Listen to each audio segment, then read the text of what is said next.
Okay, friends, I want to continue my talk on Kamma.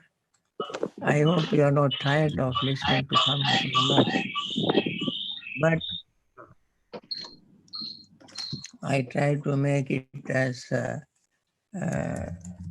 clear as possible uh, because, especially because of misunderstanding of Kamma, we must have very clear, uh, uh, basically about Kamma.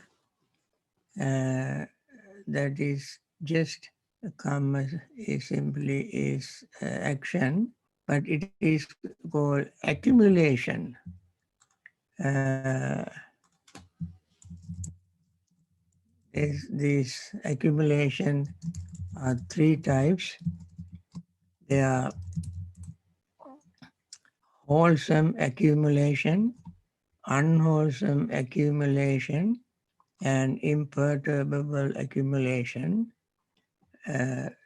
Because we do it deliberately with intention, and therefore they leave their impact in our consciousness, especially in mind consciousness, which is called mano dhatu, mano vijnana dhatu, and mind consciousness and mind root of mind consciousness. And all these are accumulated there, not in any physical sense, but as a power, as a strength. As we mentioned several times, when wholesome things we do, anytime,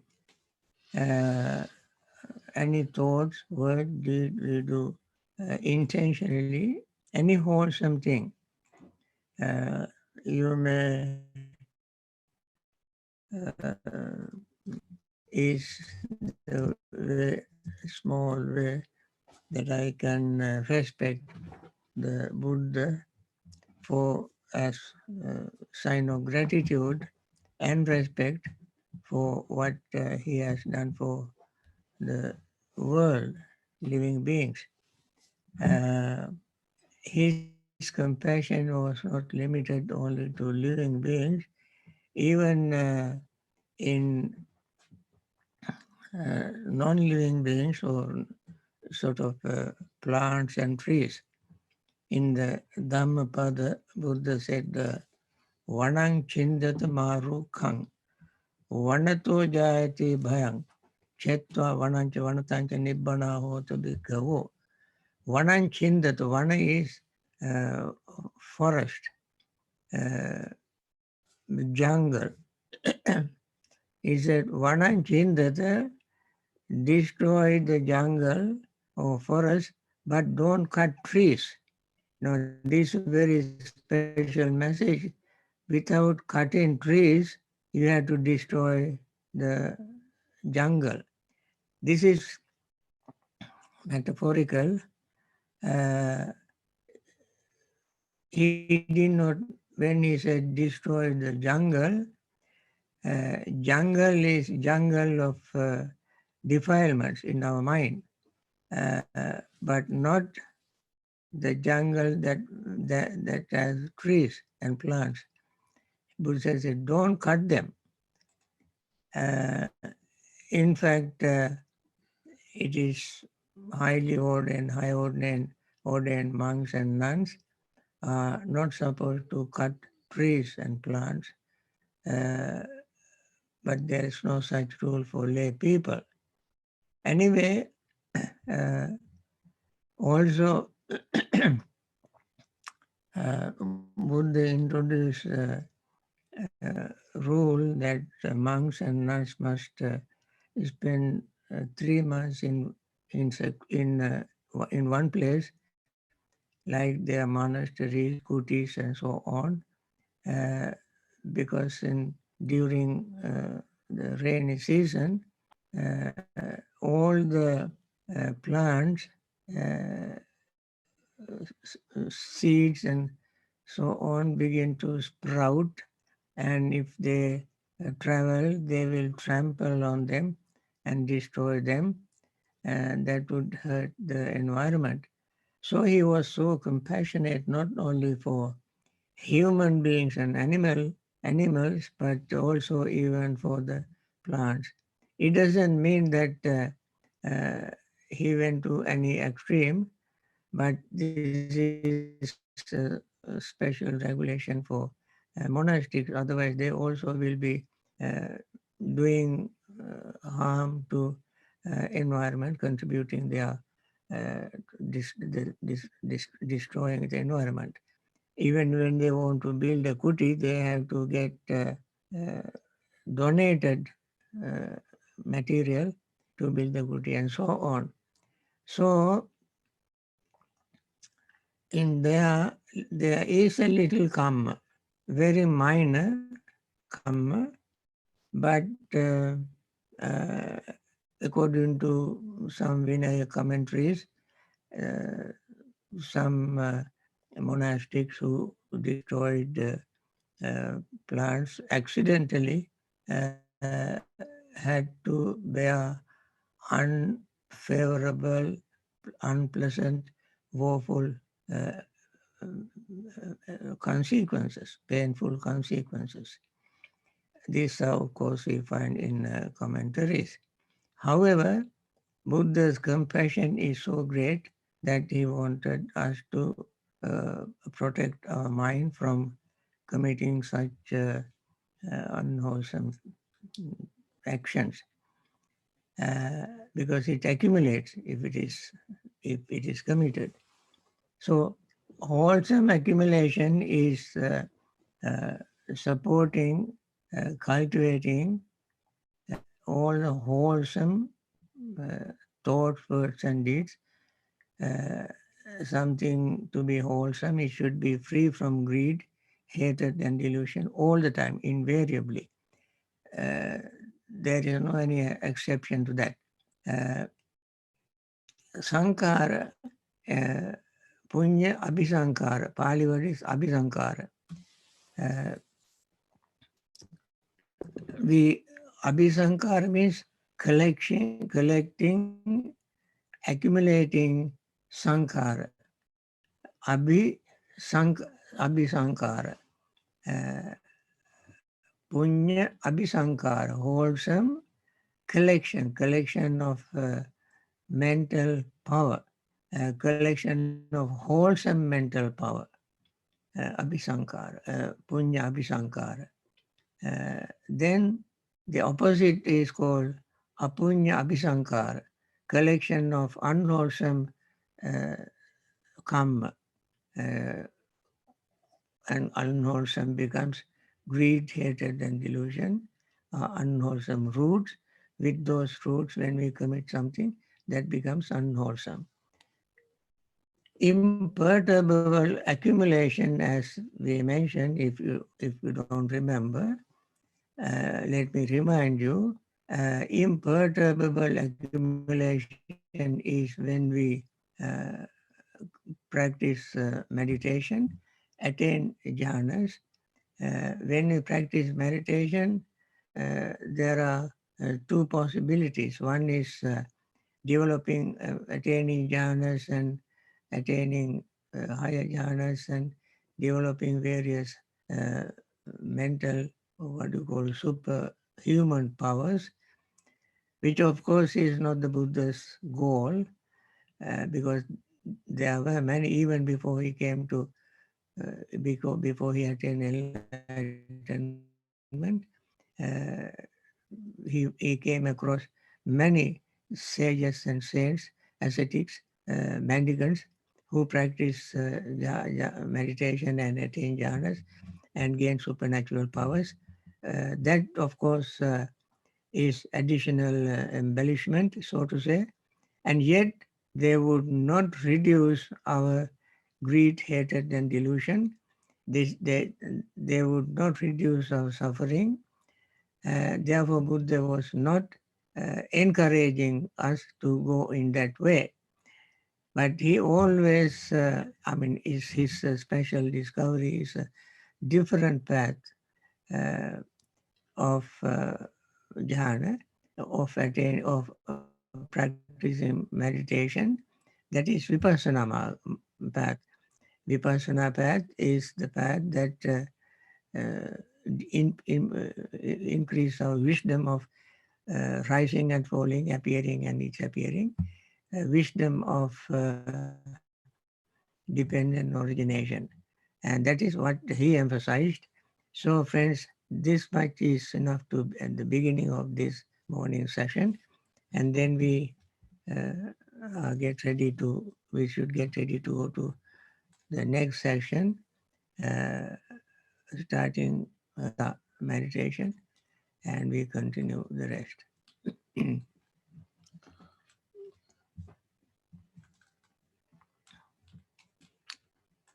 There it is. If you move the, okay. What? Ah.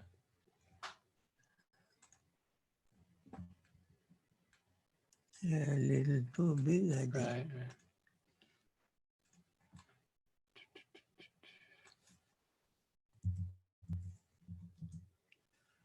Okay.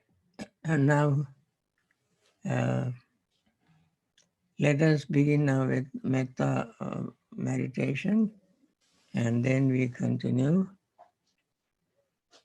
May all beings be happy and secure. May all beings have happy minds, whatever living beings there may be, without exception, weak or strong, long, large, medium, short, subtle or gross, visible or invisible, living near or far, born or coming to birth. May all beings have happy minds. Let no one deceive another, nor despise anyone anywhere. Neither from anger nor ill will should anyone wish harm to another, as a mother would risk her own life to protect her only child. Even so, towards all living beings, one should cultivate a boundless heart. One should cultivate for all the world a heart of boundless loving friendliness, above, below, and all around, unobstructed, without hate or resentment, whether standing, walking, sitting, lying down, or whenever awake. One should develop this mindfulness. This is called divinely dwelling here, not falling into erroneous views, but virtuous and endowed with vision, removing desires for sensual pleasures. One comes never again to birth in the womb. This, friends, is our very earnest wish that we want to keep in mind not only during this session but for the rest of our life.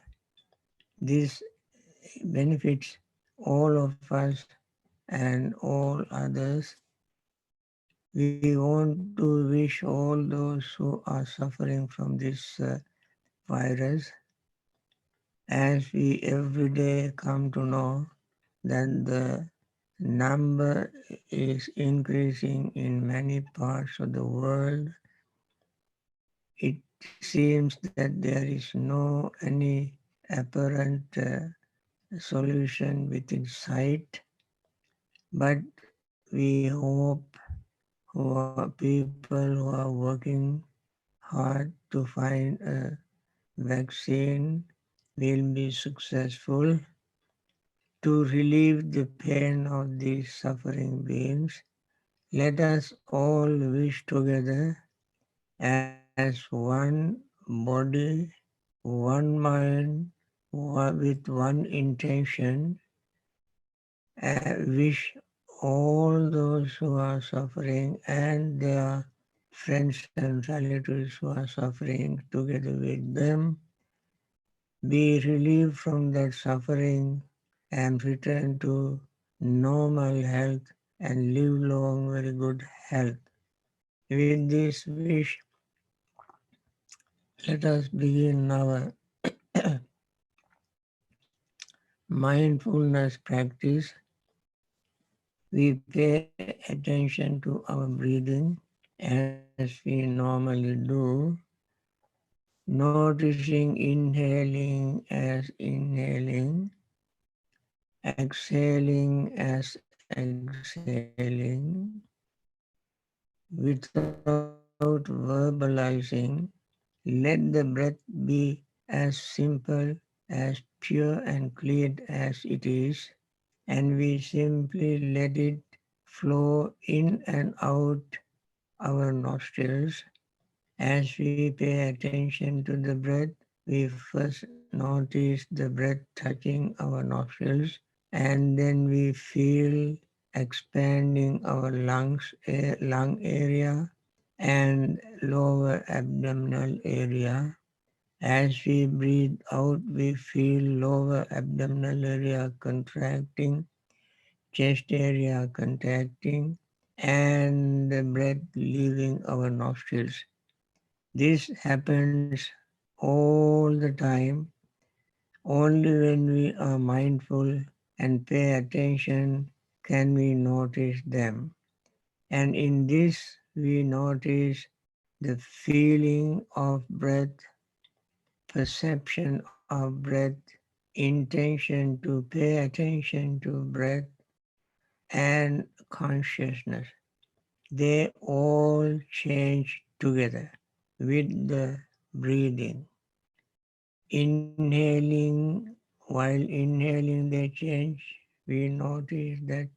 While exhaling they change, we notice that. And therefore, there will not be much room for any other greed, hatred, and delusion to enter the mind. As we see this reality, our body becomes relaxed and calm and peaceful. The breath becomes calm, relaxed, and peaceful. Mind becomes calm, relaxed, and peaceful. When these three segments are relaxed, peaceful, then the greed or desire for holding on to anything will not happen, will not take place. Because for peace, relaxed, calm state of mind, desire is an impediment. We feel uncomfortable when if desire arises during that time. When they when these feelings, perception and so on as they arise and pass away, even any of them is very pleasant. We don't cling to it, we let it go. So letting go is the first step to free the mind from impediments. Then arises a moment of real metta. It is not a word, but metta feeling. We feel. When this happens, our restless and worry fade away, agitation, excitement fade away, confusion or delusion, doubt fade away. When they fade away, joy, happiness, and concentration arise. When the concentration arises, we begin to use that concentration naturally. All concentrated mind can notice very naturally the subtlest changes that takes place while we are breathing in and breathing out. Entire body, feeling, perceptions, thought, and consciousness are changing incessantly. and we become fully aware of them. These changes are very subtle, very deep and profound, and we notice these changes. When we notice these changes, we also find no any permanent entity in us. Everything is marvelously, quickly changing without any gap between them. So many things change so quickly, and we simply become aware of these changes and then continue our practice.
Dukkha pattacani dukkha, bhaya pattacani bhaya, soka pattacani soka, hontu sabbe pipanino.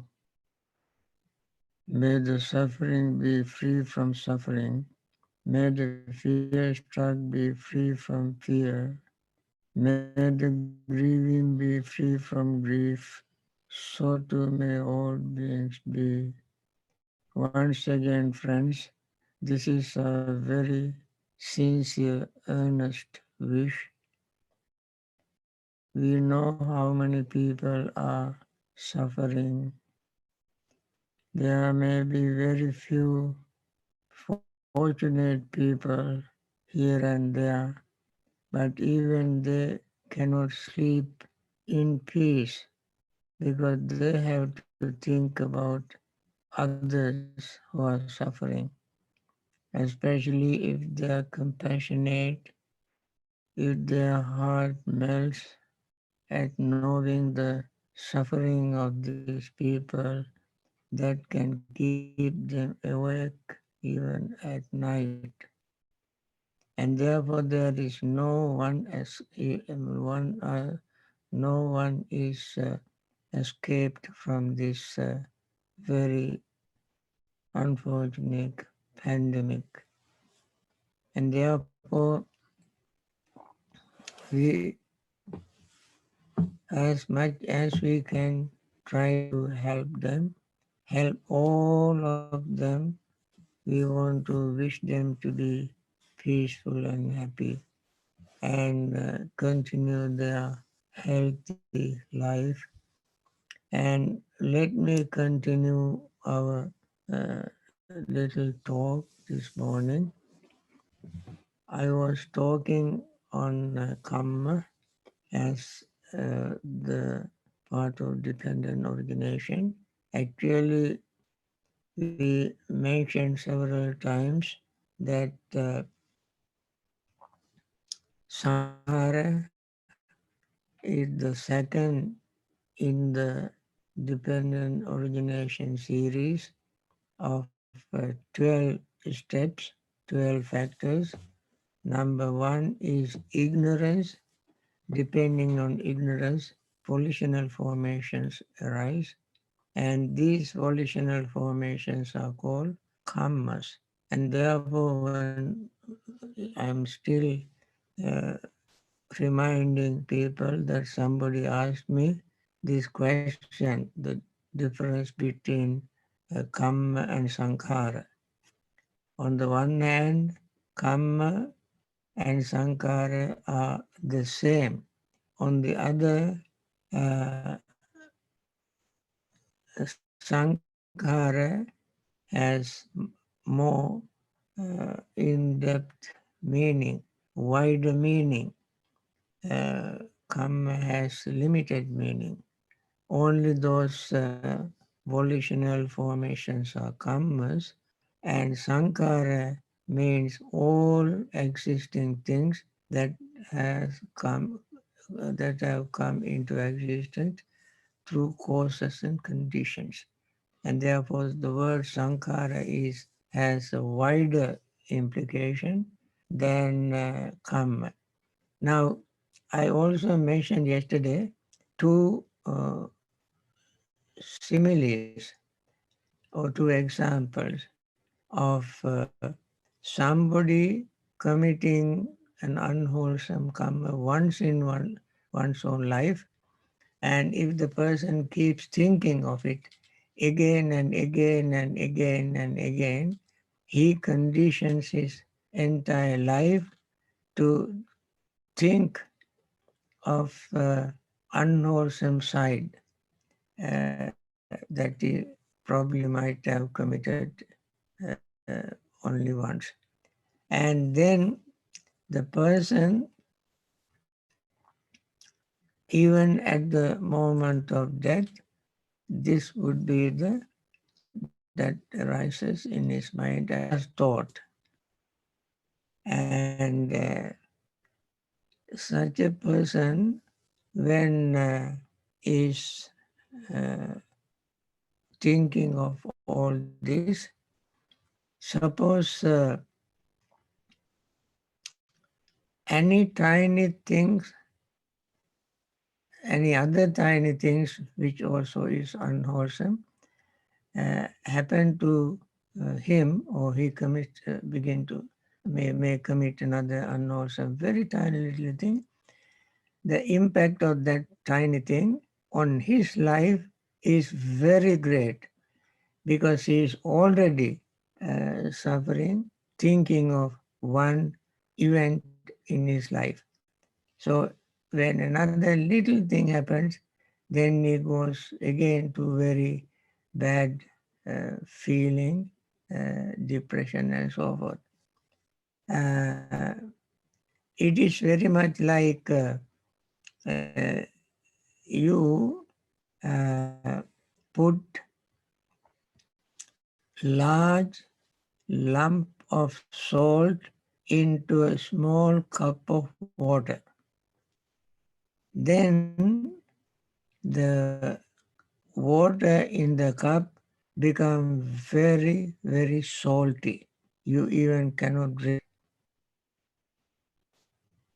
It's, so this person's mental state will be like that.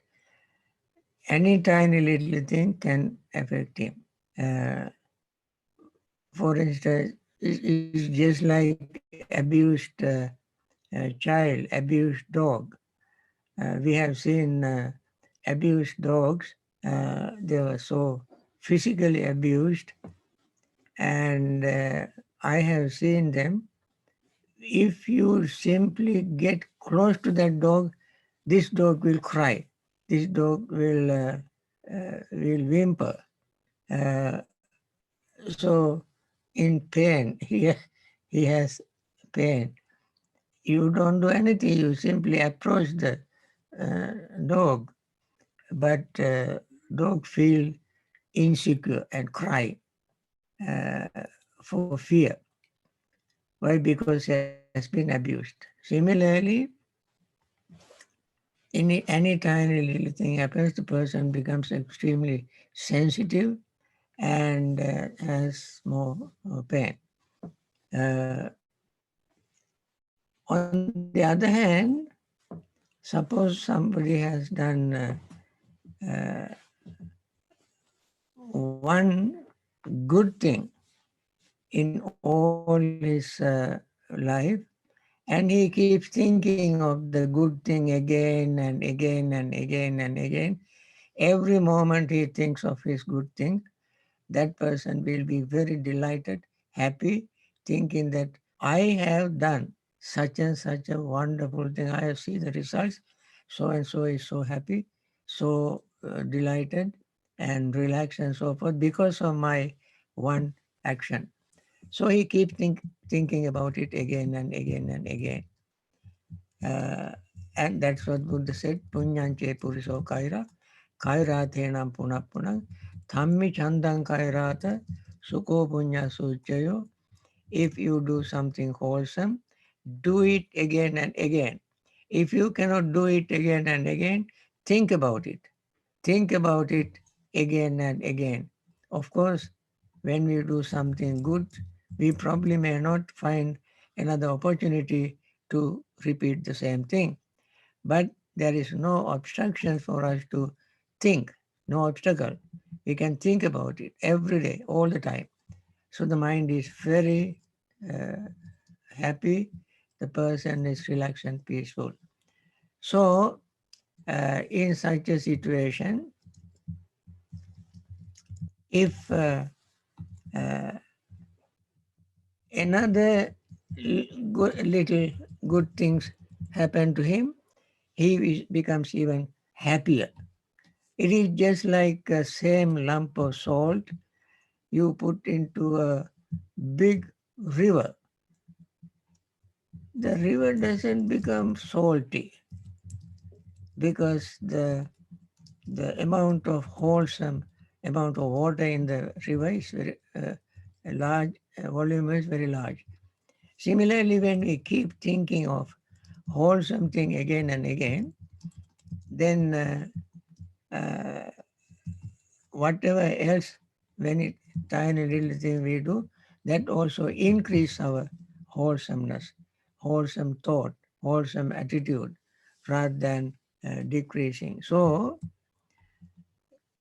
the way we think, the how we think can either decrease or increase our accumulation of wholesome or unwholesome thoughts, words, and deeds. Now, uh, that is why the Buddha said the Kamma is our relative, Kamma is our friend, and Kamma is our inheritance. Whatever Kamma we commit, wholesome or unwholesome, we are owner of that Kamma. We are not talking about the Kamma in the previous life, but Buddha was talking about the Kamma we commit right now. Because when we commit something unwholesome now, we experience the results. Therefore, uh, to be even more practical, suppose somebody has been doing thinking of negative things all the time, he is like a very poor person, very poor. He is poor in marriage. So he lives very poor life in every sense. Uh, so if that person goes to a supermarket and picks from the large amount of cherries, he would pick one cherry just to taste it, and he will be prosecuted for stealing the cherry. Cherry is so cheap, so simple, but uh, unfortunately, because of this poor person's appearance, is doing these things, uh, picking this up, made it a big deal. Uh, I know somebody picking up something. I know someone who is picking up a eyeglass, and when he was coming out, he was caught and said that you stole the eyeglass, you did not pay. He said, no, this was the one I was wearing. No, no, I watched. You were not wearing when you came in, you were not wearing glasses. He said, I have been wearing glasses all my life. And they did not believe him. They handcuffed, called the police, handcuffed, and took him to the police custody. These kind sort of things happen. But if a very influential rich person goes to the supermarket with big car, with big tie and coat, expensive suit, wearing suit, if he picked up even a bigger item from the supermarket, nobody would complain because he has influence, he has power, money, and they even might think that if they prosecute him, they would be in trouble. And therefore, out of fear, not respect, out of fear, they avoid prosecuting him. So this is his karma. His karma is that he has become very influential, powerful person by hook or by crook, we don't know, and he is very influential. See, that is how karma works. So, suppose somebody also karma can change in various ways. Many things affect the karma. Suppose somebody is very uh, born in a very into a very very poor family, deprived of all facilities. I mean, poor is also in every sense poor. But the person, say, very beautiful, say, somebody very, very beautiful, very handsome. So everybody likes to associate with that beautiful person. If you were a girl, then somebody very rich person, sometimes even kings can marry her and have a very luxurious life in the palace. Although she was born in a very, very poor family, because of her appearance, in the sensual world, that is how things happen. People go for appearance or even sounds. And if she has good sound, uh, very, very beautiful voice, people might like to hear her singing. So we big organizations, companies, film makers and so on, and those who are making various albums, music albums, would hire her and she would get very high pay. And suddenly she can become a very rich person. So appearance and the sound can be used to change the person's karma. In the previous life, the person might have done not very much wholesome karmas, but something else to make the person handsome might have done. Uh, Probably the person might have uh, donated clothes to very poor families or given what do you call this goodwill, you know, or some organization that collect clothes to distribute to poor people, poor in disastrous areas and so on. The person has donated something to make the people happy, to cover their body and prevent them from getting cold and uh, mosquitoes and all this. That's the purpose of wearing clothes. So the person has given something like that, and then with a very good intention, the person might have done that. As a result of that, although the person has not given any other things, but because of this, the person might have been born in a poor family and became handsome or beautiful and with a very good voice and so on, got up to popularly, became popular and became quite affluent very quickly. Uh, on the other hand, sometimes uh, somebody in a very uh, good, prosperous time, everything is easily available at that time. Somebody who has done accumulated unwholesome karmas is born in that time, during that time.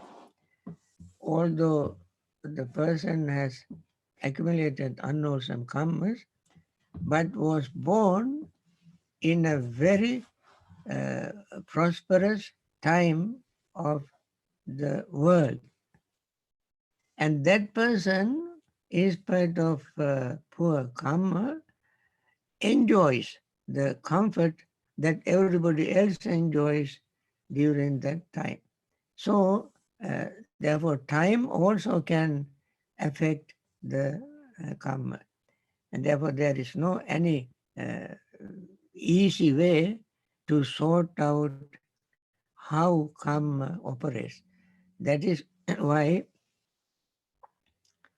Buddha mentioned in that four uh, examples I gave you earlier in one of my talks, that if somebody has attained the jhanas and see people dying and taking rebirth, and conclude that those who are doing wrong things will definitely be born in wrong place and so forth. Those four examples I gave you, probably you might remember, I don't have to repeat them again.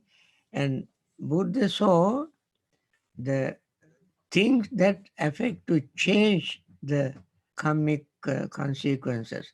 That is why Buddha said that you cannot say that so and so because of such and such is born in wrong place and such person is born in right place and so forth. Just seeing his entire life pattern, but you have to see the state of mind at the moment of death. So uh, that is the part of karma. And also karma itself is I mentioned one of the five laws of the universe that governs our life. And therefore it is not very simple and easy subject to comprehend, to understand. Now, karma, some karmas exhaust, come to an end as soon as we are born. Some karmas keep affecting us while we are living in a positive way or a negative way. For instance, just like when you plant a seed, as it is growing, uh, it may be affected by the weather, insects, and some kind of disease, and the plant may not grow well. All other factors are favorable, still it doesn't grow well uh, because of various other factors. Life is like that. Once we are born, during our life, various things can affect that various, we can fall sick, uh, we may not get enough food and uh, necessary protein and so forth. And growth of our life becomes not very good. Uh, on the other hand, uh, when we are born, various previous karmas, accumulated karmas, slowly come into our life to make life very happy. Therefore, uh, that they are called, some karma called upa pilaka. Upilaka means they are retarding our growth, slowing the growth, and comes a lot of obstacles in as we are growing up. Some other karmas are called upaghataka. Just like when a plant is growing, suddenly an animal will come and eat it, or somebody accidentally break it, or some weather may affect and kill it. Similarly, as we are growing, we may pass away quickly without living the full life span. And that also happens sometimes due to karma. However, uh, we should not uh, come to a conclusion that everything happens to us due to karma. Various other factors can affect our life. However, something to be a karma, we have to commit it with intention, uh, with the thought, will, and wish. If we don't commit something like that, it is not karma. Friends, perhaps tomorrow onward, I think this may be the last talk on karma. And if you have any question, you can send me emails and I will be happy to answer your question. And tomorrow I will go to dependent origination, next step. In the dependent origination, I spoke only ignorance to some extent, uh, and then spoke on Sankara, step number 2, and out of that I expand little longer the teaching of Kamma, because Kamma Sankara are the same. Now with this I want to conclude today's talk, and I'm very pleased that you all came, and we continue this uh, series. I want to wish once again, together with all of us, that all those who are suffering be free from suffering. And their relatives, friends, acquaintances, all these are together with them, experience or going through the same pain and distress and disappointment. May they be relieved from all this distress, grief, and disappointment. Also, there are persons, uh, particularly leaders. Uh, if the leaders are unwise, narrow-minded, motivated by some personal agendas, uh, may they have wisdom to make right decisions for the benefit of the countries, nations, and the world, instead of having very personal, selfish, narrow-minded decisions. Let them have wisdom out of compassion. Let them have compassion Let them have skill to make right decision to reduce or eliminate this uh, virus. And also we want to wish those who are working very hard, very sincerely, honestly, contributing their wealth,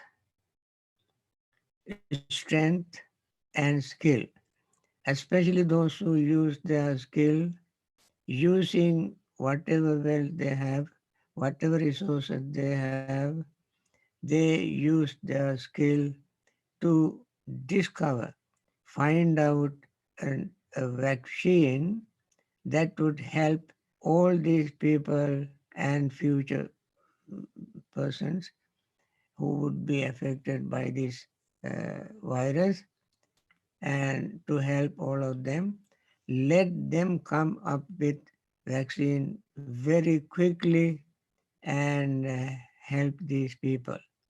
And with this very pure, clean wish, we all together as in one voice, one body, and with one intention, we let us have this one wish, that all of them be free from suffering and return to their normal health and live long in good health.